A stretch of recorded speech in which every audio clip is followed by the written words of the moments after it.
بسم اللہ الرحمن الرحیم۔ السلام علیکم ناظرین، ویلکم ٹو مہر وائس یوٹیوب چینل۔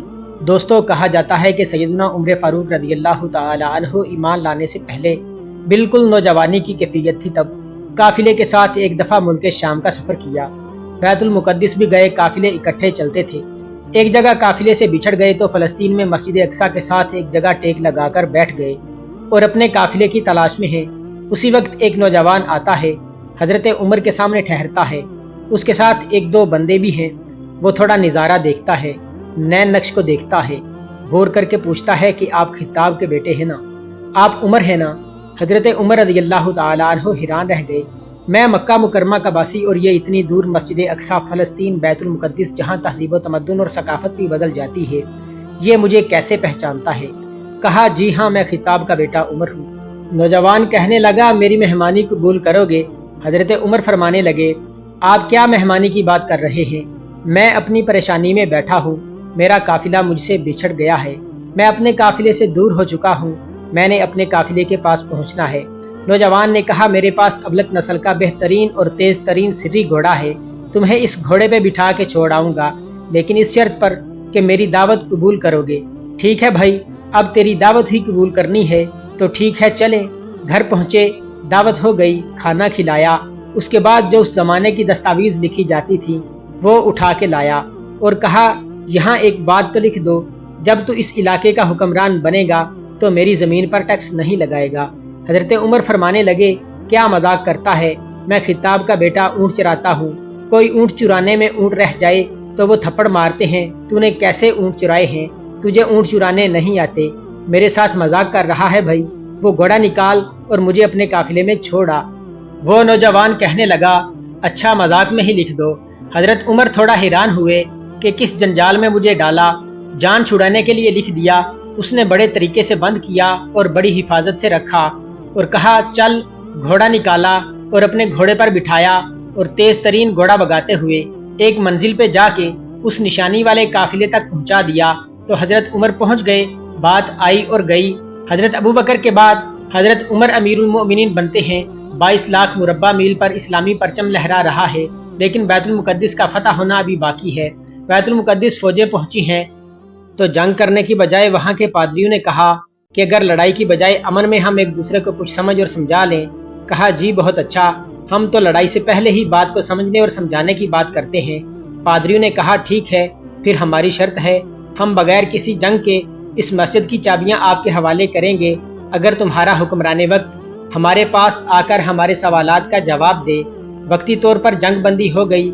وہاں کے کمانڈر نے حضرت عمر فاروق رضی اللہ تعالی عنہ کو خط لکھا۔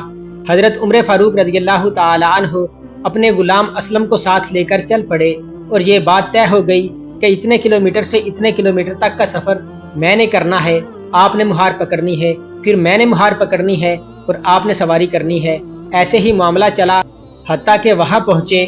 جب وہاں پہنچے تو اتفاق یہ ہوا کہ حضرت عمر فاروق کی باری تھی مہار پکڑنے کی۔